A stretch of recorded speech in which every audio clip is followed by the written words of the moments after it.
ఎక్కడ జట్టి తిన్నగా క్లియర్ కనిపిస్తుంది. జట్టి తిన్నగా అది ఆ రోజు ఎక్కడ ఉంది? జట్టి తిన్నగా ఉంది.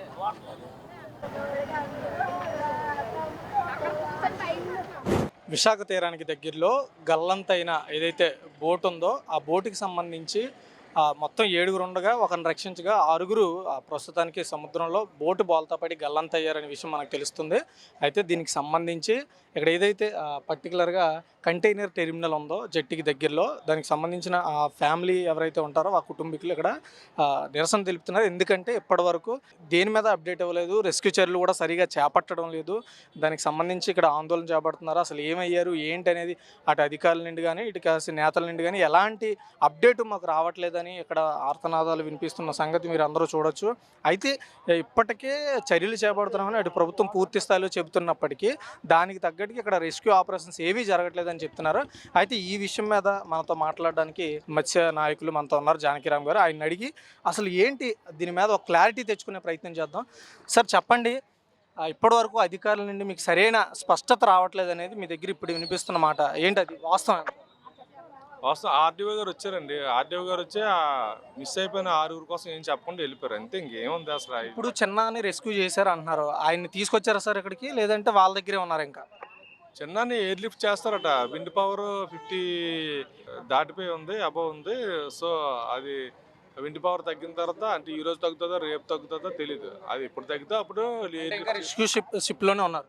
అతను చైనీస్ షిప్లోనే ఉన్నాడు. చైనీస్ షిప్పే కాపాడింది. ఇండియన్ కోస్ట్ గార్డ్ ఏమీ చేయలేదు. ఇండియన్ కోస్ట్ గార్డు ఎవరిని రక్షించే ప్రయత్నం కూడా జరగలేదు. కనీసం చాపర్ కూడా నిన్న 11 గంటలు తిరిగింది. నిన్న ఉదయం కానీ ఆ పని చేస్తుంటే కనుక ఖచ్చితంగా ఇంకొక 4 బ్రతికుండేవాళ్ళు. ఇది పూర్తిగా ప్రభుత్వం, రాష్ట్ర ప్రభుత్వం వైఫల్యం చెందింది. వంగలపూడి అంతే గారు వైఫల్యం చెందారు. డిజాస్టర్ మేనేజ్మెంట్కి ఆవిడే మినిస్టర్, హోమ్ మినిస్టర్. కాబట్టి ఆవిడ చేతకాంతనం వల్ల ఇది అంతా జరిగింది. ఈ 6 ప్రాణాలు పోవడంలోని వీళ్ళు నిజంగా ఆ పని చేస్తుంటే కనుక ఖచ్చితంగా కాపాడగలిగేవారు. నిన్న మత్స్యశాఖ మంత్రి అచ్చెన్నాయుడు గారు ఏమైనా వచ్చి పరామర్శించడం? అచ్చెన్నాయుడు గారికి ఏదో ఆరోగ్యం, కళ్ళుకి ఏదో ఆపరేషన్ అయింది ఏదో చెప్పి నిన్న కొండపల్లి శ్రీనివాస్ గారు చెప్పారు. అది అంతవరకు వాస్తవం. మాకైతే ఐడియా లేదు. నిన్న స్వయంగా ఒక ఎంఎస్ఎంఈ మినిస్టర్ కొండపల్లి శ్రీనివాసే అబద్ధాలు చెప్తాను ఉంటారు మత్స్యకారులని రాష్ట్ర ప్రభుత్వం మోసం చేస్తుంది. ఆయన ఏం చెప్పాడు? చైనీస్ షిప్లో ఉన్నటువంటి, ఇప్పటికీ కూడా చైనీస్ షిప్లో ఉన్నాడు ఆ కారు చిన్న.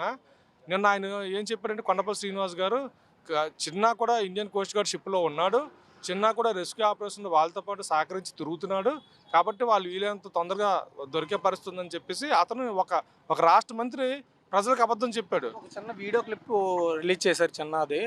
ఏంటి దాని ఉనికి ఉద్దేశం ఏంటి? జరిగిన వాస్తవాన్ని చిన్న చెప్పాడు. అంటే మేము ఇలాగా రాత్రి నుంచి, అంటే సీన్ ఆఫ్ ఇన్సిడెంట్ 4వ తేదీ సాయంత్రం 3 గంటలకు జరిగితే 3 గంటల నుంచి కూడా తెల్లవారుజాము వరకు కూడా మేము ఆ మునిగిపోయిన బోట్ని పట్టుకునే ఉన్నాము మా ప్రాణాలు కాపాడుకోవడానికి. దాని తర్వాత ఆ బోట్ కూడా పూర్తిగా మునిగిపోయే పరిస్థితి ఉంది. కాబట్టి దగ్గరలో ఉన్నటువంటి షిప్ని చూసి, ఆ లైట్ని చూసి మేము తెల్లవారుజామున ఈదడానికి మొదలుపెట్టాము. అందులో 5 ప్రయాణం మొదలుపెట్టాము. ఈదుకుంటూ వెళ్తున్నాము. ఆ క్రమంలో ఒక్కొక్కరికి బాడీలో నుంచి శక్తి పోయింది. నేను కూడా చివరిగా ఇంకా ఏమి చేయలేని పరిస్థితుల్లోని నేను గట్టిగా కేకలేయడం వల్ల ఆ యాంకర్ ఆ రోప్ ఏదో నాకు తగులుకుంది. దాన్ని పట్టుకొని నేను గట్టిగా అరిసి వాళ్ళు వచ్చి లైఫ్ బాయ్ వేశారు. లైఫ్ బాయ్ వేసిన తర్వాత నన్ను వాళ్ళు రెస్క్యూ చేశారని చెప్పి చిన్న చెప్పాడు. అంటే మిగిలిన వాళ్ళ పరిస్థితి అంత ఆందోళనకరంగా ఉందని చెప్పి అతను మెసేజ్ ఇచ్చాడు. అంటే నిజంగా డిజాస్టర్ మేనేజ్మెంట్ నుంచి వాళ్ళు కానీ పర్సూ చేస్తున్నట్లయితే కనుక స్టేట్ గవర్నమెంట్, లేదంటే ఇండియన్ కోస్ట్ గార్డ్ ముందుగానే అలర్ట్ అయ్యి నిన్న తెల్లవారుజాము నుంచి కూడా చాపర్ని పంపించుంటే ఖచ్చితంగా వాళ్ళు ఐడెంటిఫై అయిన వాళ్ళు మిగతా 4 ఖచ్చితంగా సేఫ్ గార్డ్ చేసే పరిస్థితి ఉండేది. హోంమంత్రి అనిత ఇప్పటికే కేంద్ర ప్రభుత్వంతో ఇటు రాష్ట్ర ప్రభుత్వం పూర్తి స్థాయిలో అక్కడ ముమ్మర చర్యలు చేపడుతున్నామని చెప్తున్నారు. ఏమంటారు? కోస్ట్ గార్డ్ కావచ్చు, నేవీ కావచ్చు, వీళ్ళందరితో కలిసి చేస్తున్నామని ఒక వీడియో రిలీజ్ చేశారు ఆవిడ కూడా. ఏమంటారు? అవునండి, తప్పేట్లేదు. ఎందుకంటే వాళ్ళ పని దీన్ని డైల్యూట్ చేయడం అనే పనిలో ఉన్నారు. అంతే, పూసి మారేడుకాయ చేయడం అనే దాంట్లో. నిన్న స్వయంగా ఆ చిన్న వైపుతో కూడా మాట్లాడారు. ఆవిడ మాట్లాడేటప్పుడు 11 గంటల తర్వాత చాపర్ బయలుదేరిందని చెప్తున్నారు. అదే నిన్న ఉదయాన్నే 6 గంటలకు బయలుదేరి ఉంటే కనుక ఈ 4-5 ప్రాణాలు కాపాడేది. అంటే ఆవిడ వైఫల్యం అది. ఇంకా వాళ్ళేం చెప్తారు? నిన్న పూరిలో కూడా ఇన్సిడెంట్ జరిగింది. ఒక బోట్ ఒడ్డుకు కొట్టుకొని వచ్చేయడం జరిగింది. దాంట్లో 10 మంది ఉన్నారు. ఆ 10 మందిని నిన్న రాష్ట్ర ప్రభుత్వం కాపాడిందా? పోనీ ఒరిస్సా ప్రభుత్వం కాపాడిందా? ఆ 10 మంది కోసం ఇంకొక 11 మంది మత్స్యకారులు వెళ్ళి ఆ బోట్లు మేమే కాపాడుకున్నాము. దాన్ని దాన్ని కూడా వాళ్ళు క్రెడిట్ చోరీ అంటే క్రెడిట్ కొట్టేయాలని చెప్పేసి నిన్న అచ్చెన్నాయుడు గారు స్టేట్మెంట్ ఇచ్చారు, అనిత గారు స్టేట్మెంట్ ఇచ్చారు, కొండపల్లి శ్రీనివాస్ గారు కూడా మేమే మా రాష్ట్ర ప్రభుత్వం కాపాడుతుందని చెప్పి స్టేట్మెంట్ ఇచ్చారు. ఇంకంతే వీళ్ళు గొప్పలు చెప్పుకోవడంలో బోట్ వచ్చి రెస్క్యూ బోట్ వచ్చి వెళ్ళిపోయింది అనేసి అక్కడ చెప్తున్నారు ఎవరైతే ఒడిశా దగ్గరలో చిక్కుకున్న మత్స్యకారులు ఉన్నారో. ఇంకా ఎవరూ రాలేదు ప్రభుత్వం తరపు నుండి అని వాళ్ళు చెప్తున్నారు. ఏమంటారు? మరి అదే కదా, ప్రభుత్వం ఏది జరిగినా సరే మా వల్ల జరిగింది, ఏ మంచి జరిగినా మా వల్ల జరిగింది. ఇప్పుడు చెడ్డ జరిగింది, మీ వల్లే చెడ్డ జరిగింది, మీరు దీన్ని మొయ్యండి, దీనికి మీరు బాధ్యత వహించండి. ఈ 6 ప్రాణాలు ఇబ్బందులు ఉండడానికి కారణం ఈ రాష్ట్ర ప్రభుత్వం, మీ చేతకాంతనం.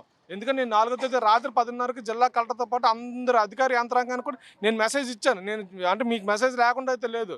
నిన్న ఉదయం తెల్లవారుజామునే చంద్రబాబు నాయుడు గారు దీనికోసం రివ్యూ మీటింగ్ పెట్టారని చెప్పారు. అంటే అప్పటికే రెస్క్యూ ఆపరేషన్ మొదలు పెట్టాలి కదా, మీరు ఎందుకు 11 గంటల వరకు కూడా చేపను పంపించలేకపోయారు? అది మీ చేతకంతనమే కదా, మీ ప్రభుత్వ వైఫల్యమే కదా. దాన్ని కూడా ఒప్పుకోండి. ఈ క్రెడిట్ కొట్టేయాలనుకుంటే దాన్ని కూడా ఒప్పుకోండి.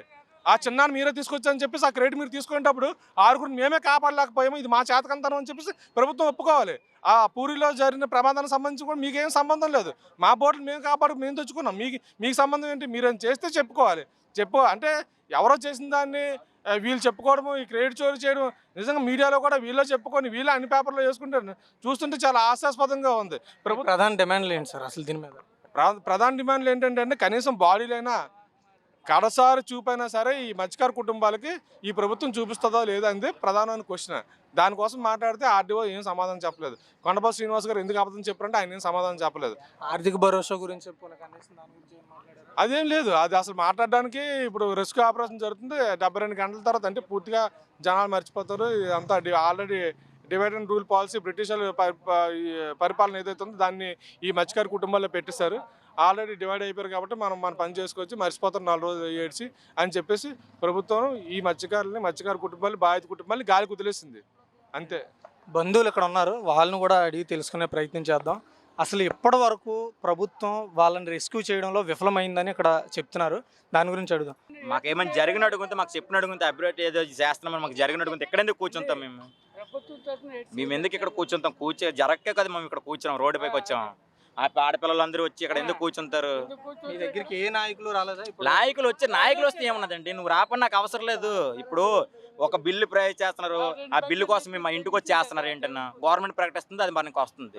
అలాగే వాళ్ళ ఇంట్లో ఉండి చెయ్యమను, దానికే ఉన్నది. మా దగ్గర రావాలంటే రావసరం లేదు. అది చేస్తే ఎందుకు ఎక్కడ ఉంటాం? మేము చెయ్యికి ఎక్కడ కూర్చున్నాం. దానికి ప్రభుత్వాన్ని ఏం అడగాలనుకుంటున్నారు గట్టిగా? ఏం అడుగుతాం? మత్స్యకారులకు ఏ మత్స్యకారు అంతే, మా ఒక్కరికైనా కాదు, ఇప్పుడు మన ఆంధ్రప్రదేశ్ అని కాదు, మన ఇండియాలో మత్స్యకారులు ఎక్కడున్నారు? ఏ ఒక్కరికైనా ఆపద వచ్చేటప్పుడు, ఒక కంప్లైంట్ పెట్టేటప్పుడు వెంటనే దాన్ని పరిగణలో తీసుకొని దానికి ఆపరేషన్ స్టార్ట్ చేయాలని కోరుకుంటున్నాం మేము, అంతే, ఇంకేం లేదు.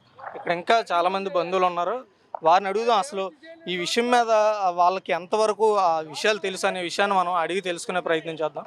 అమ్మ చెప్పండి, ఇప్పటివరకు మీకు ఏమైనా అప్డేట్ వచ్చిందా? ఏంటి ప్రభుత్వాన్ని ఏం అడుగుదాం అనుకుంటున్నారు?